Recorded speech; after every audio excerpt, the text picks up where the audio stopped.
Coming up on today's episode of Hit and Roll with returning guest Brent Bushnell. So we're finally like, okay, let's paint a ginormous Google pin, 60-foot pin, 20-foot letters, the word circus. And then when Google updates their Google Maps, we will have literally pre-pinned everybody's maps. We were doing corporate work, but we also had our own things. And what we would try to do was, as we were talking to brands, try to share with them the things we were working on or things that we wanted to work on in hopes they might jump on board and do it with us. We actually set a world record trying to bring awareness to this urine sample cups, medical sample cups. You're listening to Hit and Roll, the podcast that introduces you to the brains behind your favorite toys, games, and all things play. I'm artist, engineer, and game inventor David Yakos. And I'm game designer Branson Faustini. And together, we get to talk to the people who make the world of fun. And we're here in round two, talking with somebody that makes a ton of fun, Brent Bushnell. Brent, thank you for coming back and doing another episode with us. Oh, guys, thanks for having me. It's so fun the first time. And for those that didn't listen to the episode, go back and listen to that one first. It's great lead-in coming from somebody that is the CEO of Two Bit Circus, an entertainment incubator that has done public showcases in downtown LA. It's brought Steam, interactive play, virtual reality, so many different things to people's radar. So please go back and listen to that first episode. But there's more to talk about, so we wanted to diving in. So thanks, Brent, for spending some more time with us. I'm so excited to be here. We were just getting to some of the really interesting stuff. When we last spoke, you were telling us about 2-Bit and some of the interactivity with all the different segments you had. You had like the VR, you had the some of the escape rooms, but then that was starting to lead into some other projects you were doing. So maybe you can jump into that. So, we, coming out of our Steam Carnival, we really split the company into two, and we took all of the high-tech entertainment and opened up what we call a micro amusement park, physical facility. We curated a lot of great entertainment. We built a lot of our own entertainment, lots of different kinds of arcade games, lots of different kinds of carnival games. Our version of escape rooms we call story rooms, which are sort of more like automated job simulators. You think about escape rooms, they've got an operational challenge, which is you often need a human there watching the people playing and making sure they sort of stay on time, because if they can't solve a puzzle, they're going to screw up all the people that are coming behind them. If it takes you 2 hours to get out of a 45-minute room, the next time slot's all screwed up. So our story rooms were more automated and sort of ensured that you would always converge to a conclusion, on time without a staff member, making sure. So we had those and then full bar and restaurant. And then we also took all the learning side and launched a nonprofit. And I got to say, the nonprofit has just gone absolutely gangbusters ever since. It's just so neat to see things, take root. But Two Bit Circus Foundation has acquired 4 other nonprofits, is active in half the schools of Los Angeles. We've got curriculum and programming for K through college.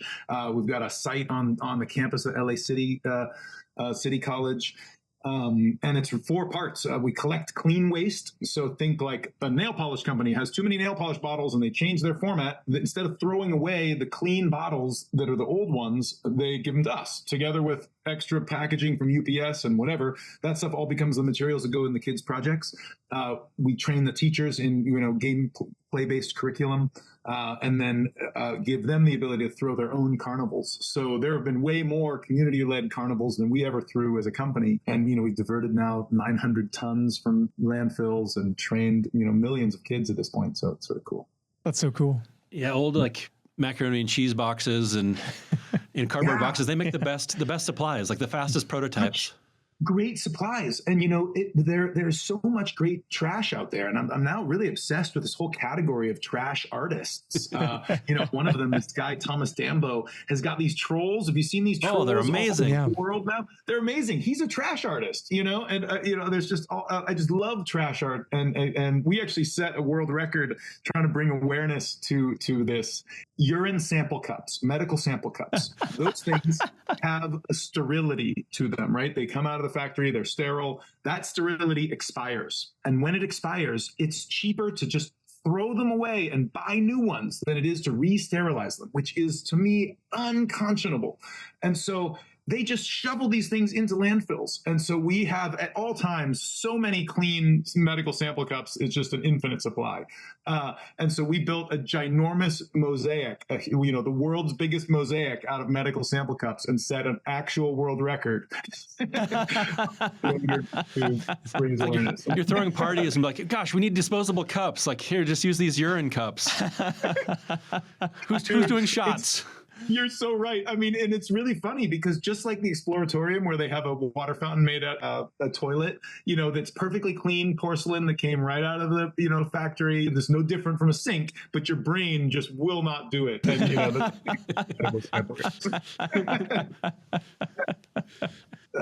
one of the things that came out of that, all that sort of effort in at STEAM learning is something I'm super excited about now. I got to show you a picture.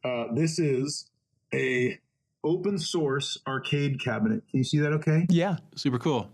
Okay, so that is 2 sheets of plywood cut on a machine tool, router table. And what we're doing is, together with Intel and SolidWorks, we're just giving away everything to make this. So the CNC files to be able to cut out that cabinet, the parts list of all of the commodity hardware you need, computer, display, speaker, whatever. The operating system image that is going to be customized for an arcade, so it'll be a Linux Ubuntu, but it'll have all the changes so it doesn't go to sleep mode and doesn't have to log in and all that kind of stuff. To an open source game, and this is where it gets incredible, all of the payment rails. So imagine that a nerd, a maker, a kid, whoever, makes this thing. And now they've got a full Steam experience having made this arcade cabinet, CAD programming, electronics, CNC, operating systems, whatever. You can then place it in a laundromat or a coffee shop or whatnot, and anybody who walks up to it will be able to play the game by scanning a QR code, paying on their phone. Through the internet, the game gets triggered, and all of a sudden, the kid who made it gets to split that money with the location. Right? That's 100-year-old business model that has governed jukeboxes and payphones and everything for ages. And now with $700, we can sort of get a kid in business, and not sort of, selling candy bars or cookies or whatever, where it's just like, you're just selling one at a time. This is passive income. You do the work, the one-time work, you place it in the thing, and you're done. Set it and forget it, and now it's a little money tree. So I think there's a real cool, I'm just so pumped about this, because I think there's a really cool thing for kids around the world. I feel like That's you've got awesome. a little bit of insight to it, to video games and like the quarters, like growing up, with your dad inventing Chuck E. Cheese. Like now you're going full circle and be like, hey, why not we just next level, everybody just make your own. Well, and what's so interesting is those, that old model, the operator, the person who had the cabinet and went and made the relationship with the coffee shop, the laundromat or whatever, that operator has to go back every week or every month in order to take the coins out, take the dollar bills out, whatever. If it's all on your phone now, you just have to make sure the thing's freaking on, which you don't even have to show up for, So I think it's, the world has just changed so much, but I had my own route of arcade machines around LA for a while in college, and it is, when it works, once you've done the front loaded work, it just is, you just make money. And so I think for a kid, this will be a really empowering, and the baseline level will be good, all of those pieces. But if they decide, hey, I don't want 2 joysticks, I want it to be a steering wheel, I want a driving game. There's lots of open source driving games, but we will have sort of done the hard work of payment rails, cabinet, operating system, everything else. Now they can just do the piece that they want to have creative influence over, and we're off and running. And sponsored by Intel and SolidWorks. That's pretty cool. Yeah, I was so thrilled. They're such cool groups that, they really saw the vision and have been great to work with. Could you really quick define open source? Yeah, we actually call it the DIYArtcade. The open source, I think, depending on the license that it is published as, you're going to have slightly different, definitions of what it means. But broadly, it is, around giving away for free and making available the fundamental design files for how it works and what it is. So normally a video game that you play, the source code is proprietary and closed and owned by the company that published the game. Instead, we're saying here, everything about this is open, and so most of the source code for Microsoft's Windows is not available, but Linux you can compile it from scratch, and so every single piece of this we're trying to make as open source as possible, from the hardware to all the way through each of the stages of the software. Insanely cool. I think I know what I'm gonna have to be making with my kids. Thanks a lot. pretty killer. So being so creative as you are, like you've been really good at being able to get people's attention in some of these different companies, and it's one thing to have an idea, to write it down, to build it, but to get people to actually see an idea is a whole different ball of wax. And somehow, and it's often different people. Sometimes you got the idea people, then you got the people that can get the exposure, but you've got a good way of getting people's attention. You mentioned like Intel sponsoring. Like, how do you get these guys' attention? Like, give us some stories. Well, so interestingly, that not related to the arcade project, but years ago, we had been doing for our carnival. Intel had been a sponsor of the carnival, and we were working with some great teams there. And they had at the time, Intel had a whole maker movement with small little chip that was sort of like an Arduino. This was the previous CEO, and so we had a couple of different teams we were working with, and we're like, come on, what do you guys think about sponsoring the carnival? We really, it'd be great. And they were like, that we love you guys and we love the concept, but this is a bigger budget thing. This really got to come from the CEO. And we're like, wow, man, why is the CEO going to read our emails? It's not going to happen. So Eric and I got this Pelican case in Intel Blue. And we got that particular chip, that maker chip that they were excited about, and kind of hacked it to present video. It wasn't even video. It was really just like a slow series of images. And we recorded a custom video for the CEO. And we said, hey, BK, I'm Brent. This is Eric. We've been working with Intel for years. We got this project we want to do, and we love your help. And so when you opened up the lid of this Pelican case, the screen was right there. The thing was all battery powered. And so it just automatically flipped on with this pitch. And this message will self-destruct. Well, so you nailed it. We were so worried that if we just put it in the mail, this thing was going to get destroyed by the bomb squad. So we instead mentioned it to one of the contacts inside that we were working with, and he was like, oh yeah, this is awesome. I'll make sure it gets on his desk. So we shipped it to him, and then he made sure it got there. And literally the day it was delivered, he was on our website, bought some clown noses, sent an email, and we ended up being sort of his like pet nerds, for the next few years. his pet nerds. I love how nerd has become just like such a badge of honor. Yeah, me too. I'm so glad it got there too. So many of my favorite people are nerds. Yeah. Well, I think that it's easy to confuse nerd with like a passionate person. Oh, are you passionate about something? Like you're probably a nerd. And that is like you're such a football nerd. Yeah. Okay, good job. That's a good counterpoint. I'm no longer going to like refer to them as jocks. It's going to be football nerd. Football nerd, man. Let's make it happen. I think perfect. Another one. We were trying to get the attention of one company. We wrote a really nice letter, and we etched it on a slab of marble.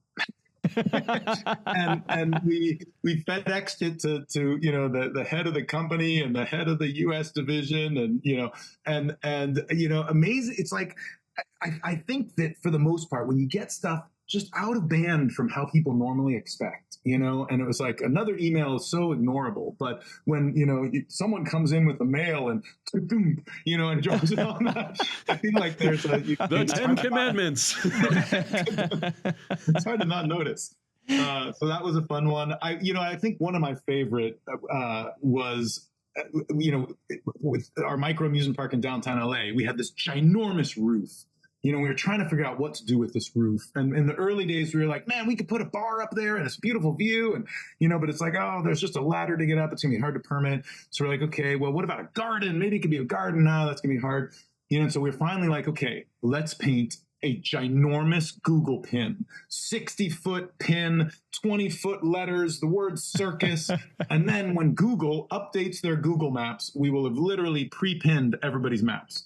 And so we were like, oh my God, yes. And I talked with this friend of mine, Grant Delgatti, incredible professor at USC and longtime nerd, and was at, Vans for a long time, and incredible guy. And he was like, oh yeah. And he got so into it, really helped the math, all the hard thinking to be able to pull this thing off. And then a bunch of volunteers got together, and in one day we painted this ginormous pin. And I was in the days after, I'm like, refresh on Google Maps. Like, when are we going to get to see this thing? And a year goes by and there's no update. And I'm like, oh my gosh, when am I going to are we ever going to see the fruits of our labor here?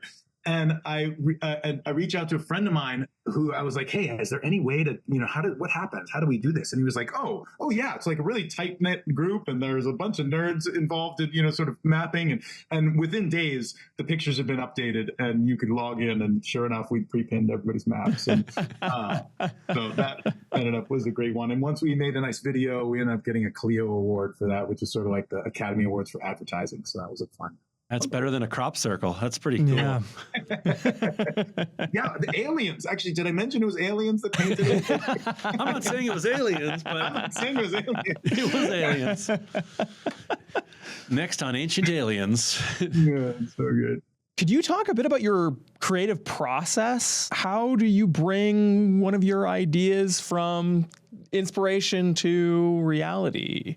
I'm glad we talked about notes in the last episode, because I feel like that is like not a small part of it, it is really this, David, you mentioned the sort of great assimilation that happens as you're out in the world and being exposed to lots of stuff. And I think that in the early days of Two Bit, we were often, we were doing corporate work, but we also had our own things. And what we would try to do was, as we were talking to brands, try to share with them the things we were working on or things that we wanted to work on in hopes they might jump on board and do it with us.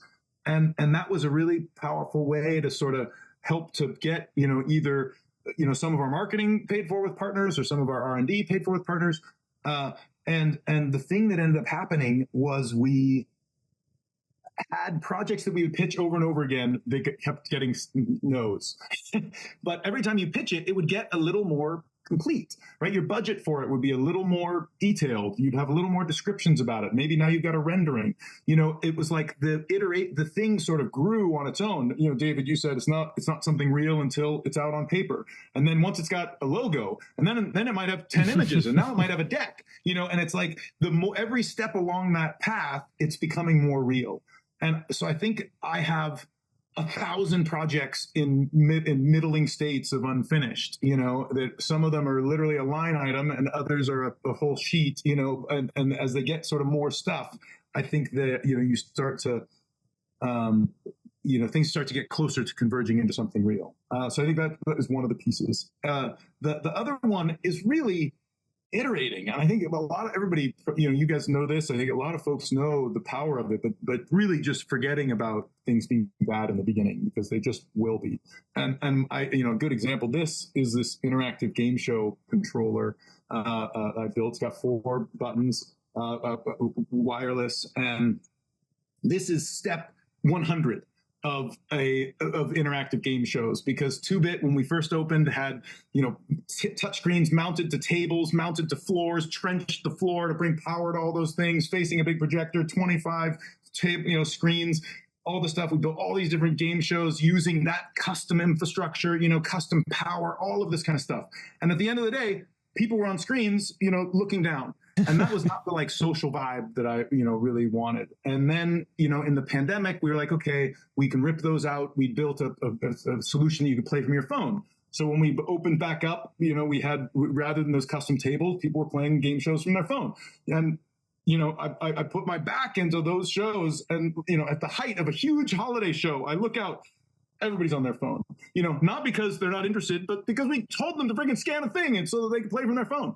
And I was like, man, this is just not the vibe. This is not that fun. And so the very next, that was 2,000 game shows later, because it was a running business for us and still fun, but finally started building this custom box. And that was a year ago. And now that show has gotten, we've probably done 100 of those shows, and it just crushes the old shows. You know, I mean, it really, people's eyes are up. They're not touching their phone for the whole hour. You know, I mean, it really is captivating, but it took so much iterating to land at, you know, those changes. And so I think that the creative process really has, really wants lots of iterating, lots of tests in front of the public, lots of tests in front of people that have never seen it before, you know, and then, you know, taking notes to see what things that they got all screwed up with, and going back and iterating again, because this show needed that much, and it needed the hardware to fail. It needed people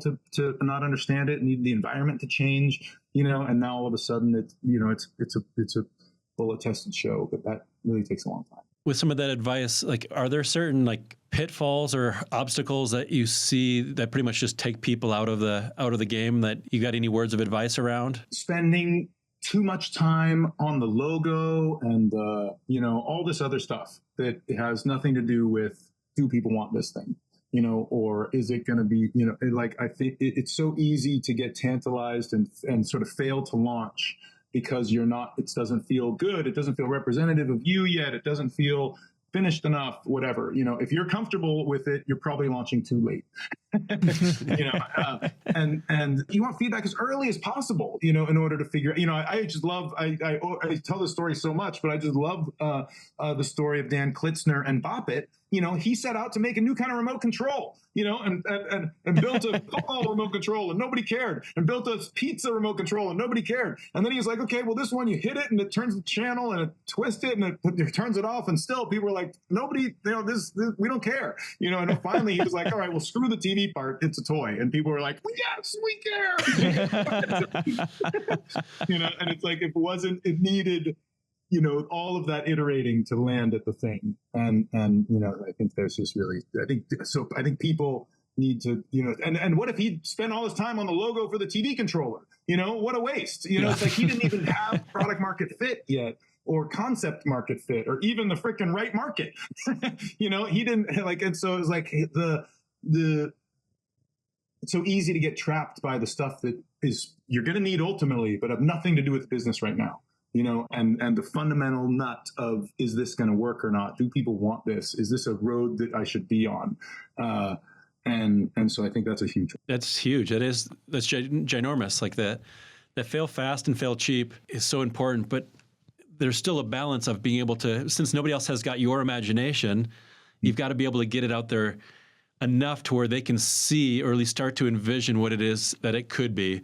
So it's a good balance of trying to get something out there polished enough to convey the idea, but not so far that you can't iterate it. Because you know, atoms are expensive. You know, physical stuff takes a long time. It's permanent. You end up with boxes of stuff, old versions you don't need anymore. You know, I mean, it's like you really you want to hit that right. You know, that right balance. Well, that's super helpful.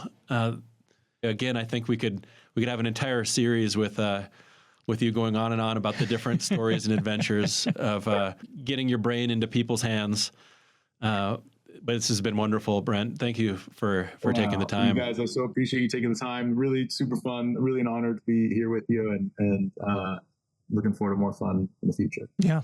If you're not already following on YouTube, please make sure to follow, subscribe, and hit the bell. Something like that. So that you get notified when we release an episode.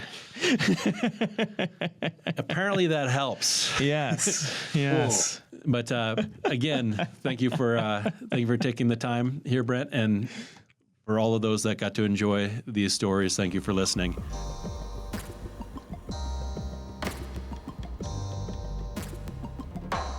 This has been Hidden Roll, the brains behind your favorite toys, games, and all things play. If you enjoyed this episode, the best way that you can support us is to subscribe to our YouTube channel and tell your favorite brains to subscribe as well. Hit the bell, thumbs up, leave a comment, and follow Hidden Roll Podcast on Instagram as well. If you know of someone who would be a great fit to be on our podcast, or if you'd like to learn the story behind any toy or game, leave a comment below, or send us a message at hiddenrollpodcast.com/suggestions. That's hidden, ROLE, podcast.com. Once again, special thanks to Pop, People of Play, the one-stop hub for all toy and game inventors. Visit www.peopleofplay.com to learn more. This podcast is also made possible by the continued support of the brains who never grew up, inventors of play, Streamline Design.